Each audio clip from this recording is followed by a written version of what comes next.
presença do professor Francisco Soares, Francisco Manuel Antunes Soares, angolano, professor universitário em Angola e em Portugal, na Universidade de Évora, né? Ele gosta de trabalhar bastante, né? 2 países.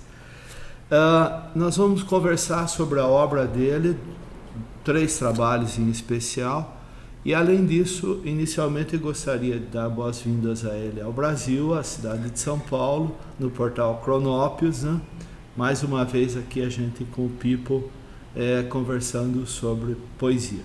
Bom, em primeiro lugar, quero agradecer o vosso convite, não é? A oportunidade de falar para o portal Cronópios, que é um portal que eu sempre consulto a partir de Angola, embora por vezes a ligação seja muito lenta, nem sempre dá para baixar o vídeo. Por casualidade nasci em Lisboa e tenho... Mas é angolano de coração. Coração, cabeça e estômago. Tudo, como o Camilo Castelo Branco Camilo dizia. Castelo Branco. Coração, cabeça e estômago. Mas sim, a minha vida foi entre Angola, Brasil e Portugal. Portanto, sou um cidadão lusófono. Não é? Tenho trabalhado nessas universidades, como o Jorge falou, agora cada vez mais ligado à Angola, neste momento ligado ao projeto de criar uma rede de ensino à distância em Angola, será a primeira no país. Muito bom, Gil. E sempre ligado à literatura, à investigação, à teorização, que é o que me mantém sempre mais animado, não é? Mais vivo.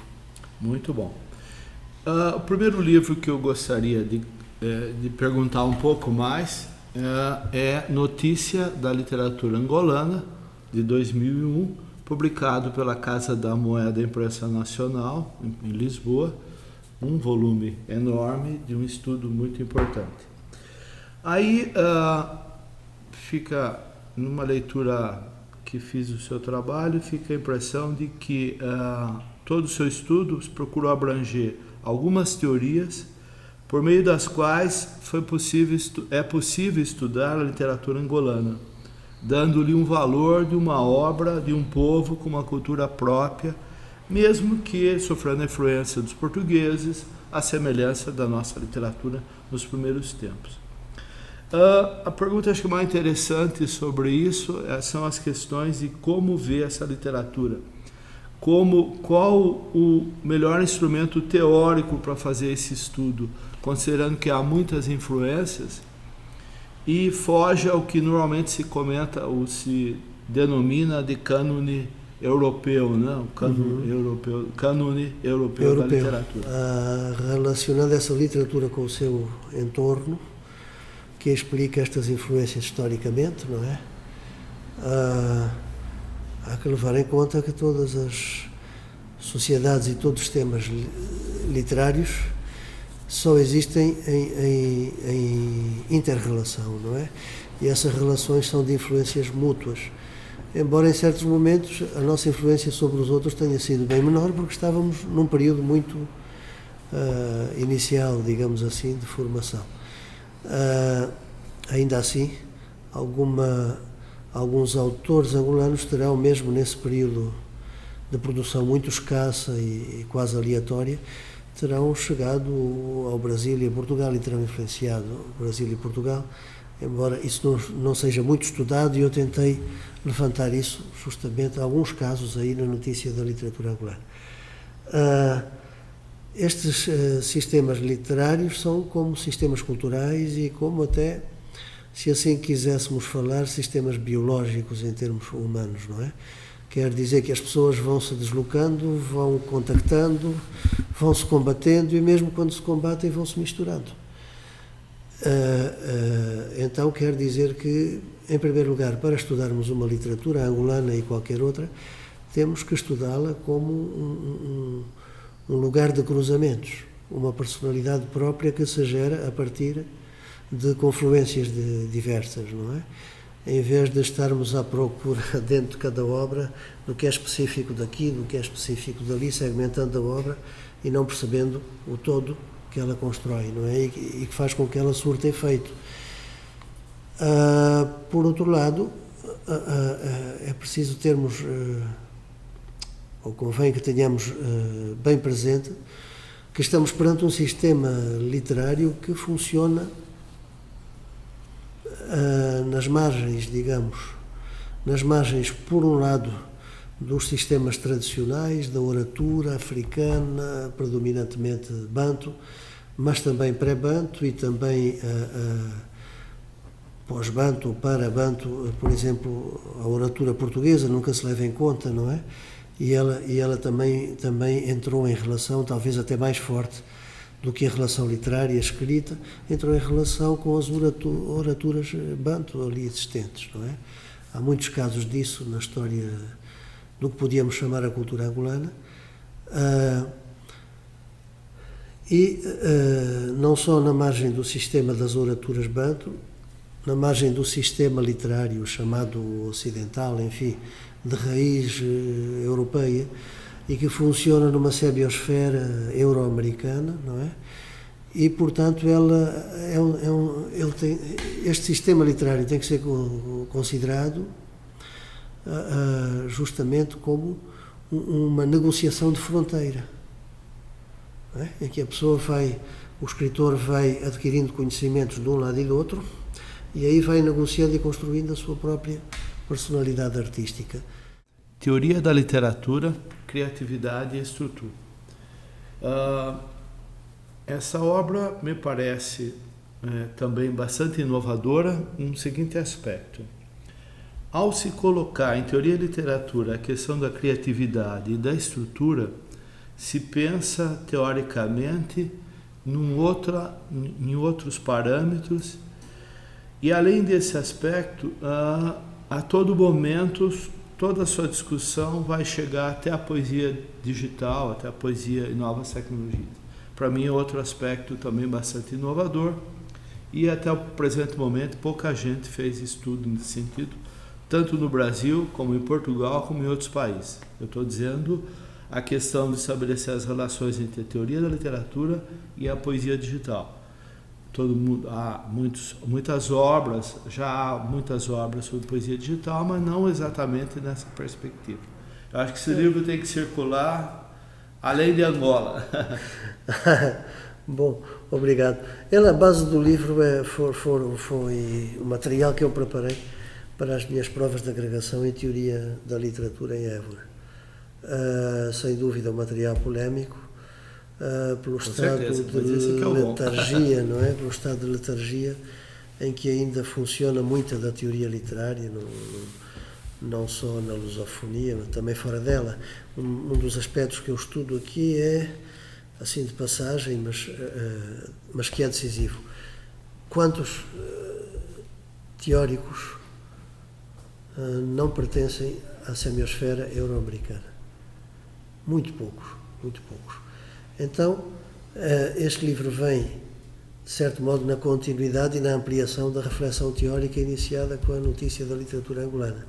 Quer dizer que, se aqui estudamos um sistema literário que está numa zona, digamos assim, no sentido do Lotman, numa zona de fronteira entre duas semiosferas, distribuídas no espaço, nós temos também duas semiosferas a funcionar nas nossas sociedades, no mesmo espaço, mas como que pertencendo a tempos que tendemos a considerar diferenciados, um mais apontando para o futuro, o outro apontando para o passado.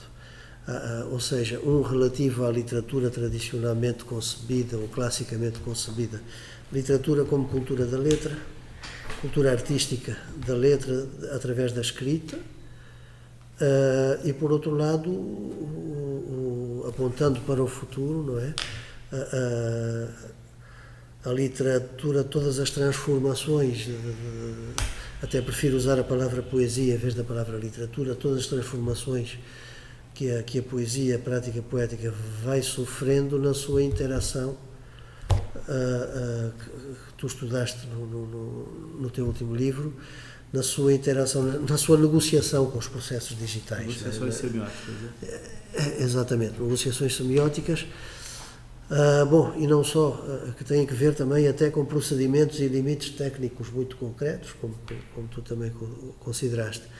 Ora bem, O que acontece, também fiz esse estudo, fui ver quantos teóricos da literatura referem fontes na internet.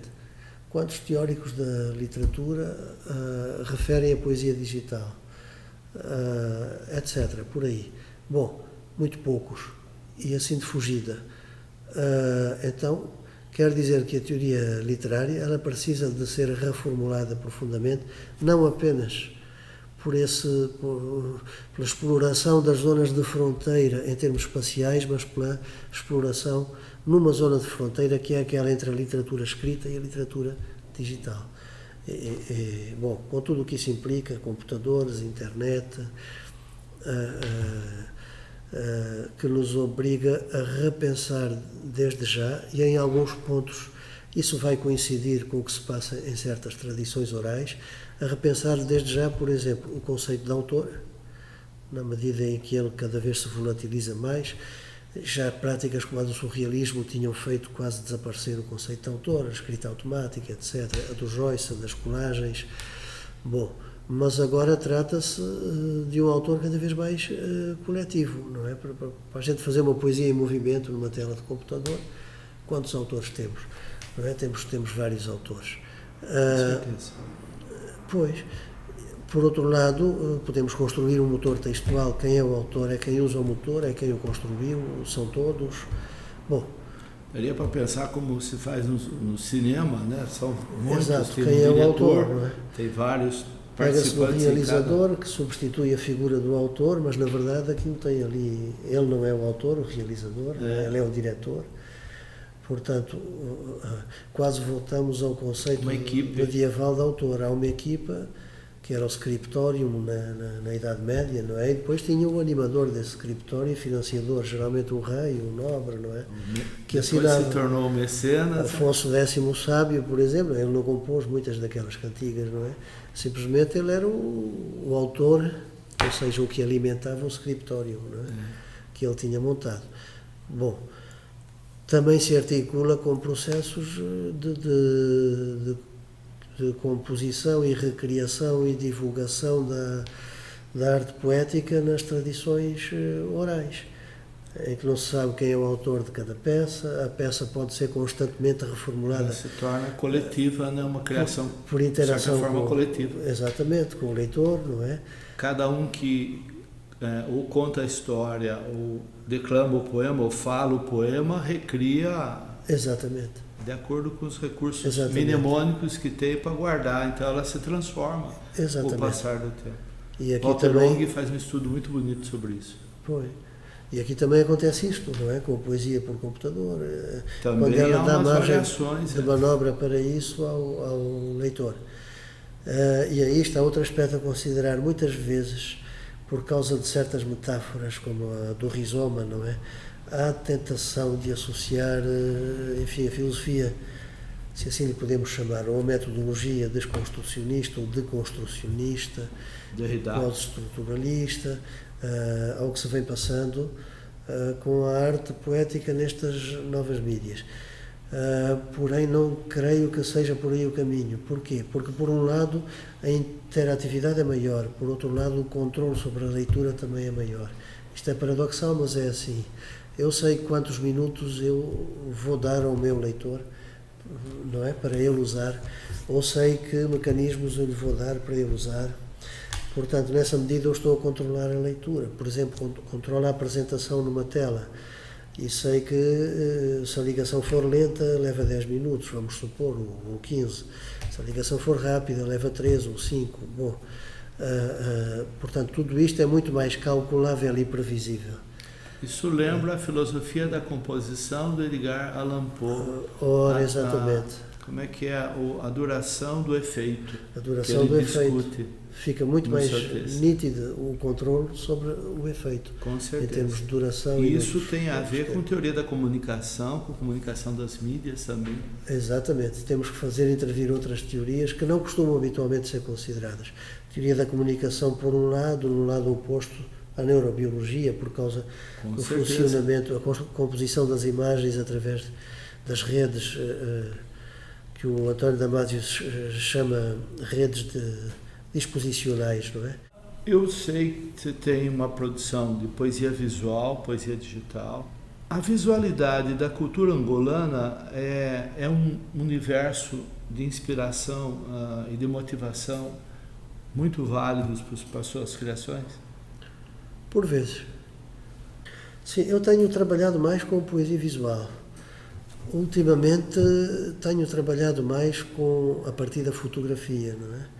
Portanto, usando técnicas antigas, como a da colagem, mas redimensionadas pelas novas tecnologias, não é?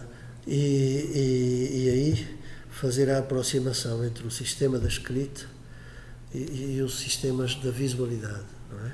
Como anda o ensino de literatura em Angola, de uma forma geral? De uma forma geral, o ensino anda mal em Angola e a literatura também reflete isso, não é? Também não anda bem no resto do mundo, pelo menos lusófono, não é? Sim, sim. Mesmo em Portugal evitava já dar aulas a alunos do primeiro, segundo ano, porque vinham num estado lastimável do ensino médio. Né? Tem que fazer uma introdução à literatura muito bem fundamentada, muito desenvolvida. Muitos alunos não têm qualquer interesse por isso, pensam que a literatura é outra coisa, né? E quando começam a ver o que é, e vão para aqueles cursos porque pensam que a literatura é fácil, uma coisa fácil, depois começam a ver que não é, depois... Porque não há matemática no curso de letras, acho que é tudo fácil. Exatamente. É meio parecido com o pensamento nosso aqui. Por outro lado, por motivos que já falei no início, não é? Os sistemas literários nunca existem isolados. O que exige que o aluno tenha um grande índice de leituras, não é? Ele tem que ler muito e tem que ler muito diversificado. Infelizmente, em Angola, isso ainda não é possível. Já é muito mais fácil hoje do que há 10 anos atrás. Mas ainda se lê mesmo assim muito pouco e os livros são caros. E a literatura está ainda muito condicionada, a meu ver, à produção nacional ou à produção sobre Angola. Está ainda muito voltada sobre umbigo. Por exemplo, nenhuma editora angolana edita, sei lá, o James Joyce, ou o José Saramago, ou o Baudelaire. As editoras angolanas só editam angolanos, ou livros sobre Angola. É um nacionalismo válido até um ponto, mas... Depois, a partir daquele ponto, é estreito. É estreito. E acontece que estamos a publicar muitos livros, uma produção muito má, e com a qual se gasta imenso dinheiro, os bancos financiam, o Estado financia, e depois vamos a ler aquilo não presta para nada, e não pode prestar, porque as pessoas não têm informação cultural suficiente. Quero agradecer a sua participação aqui no nosso Portal Cronópolis, nessa conversa. Espero tê-lo novamente aqui para a gente discutir outros temas, talvez o projeto de um novo livro. Tenho que acabar uma antologia da poesia angolana, que eu quero fazer sob um critério diferente do que tem sido feito até agora. Estou a fazê-la com o Abreu Pacha e a nossa ideia é não fazer mais uma antologia onde se vão pôr aqueles autores todos, com aqueles poemas todos que sempre aparecem em todas as antologias desde há 50 ou 60 anos atrás, mas selecionando os poemas pelo nível de inquietação estética que eles mostram. É difícil, demora, não é? Por isso ainda não está pronta, mas acredito que até final do ano ela vai ser entregue. E talvez saia no Brasil também. Cronópolis, esperamos noticiá-lo sua próxima antologia. Nós esperamos vocês noticiem também. Muito bom. E parabéns à Cronópolis, é um portal que nós em Angola consultamos cada vez mais.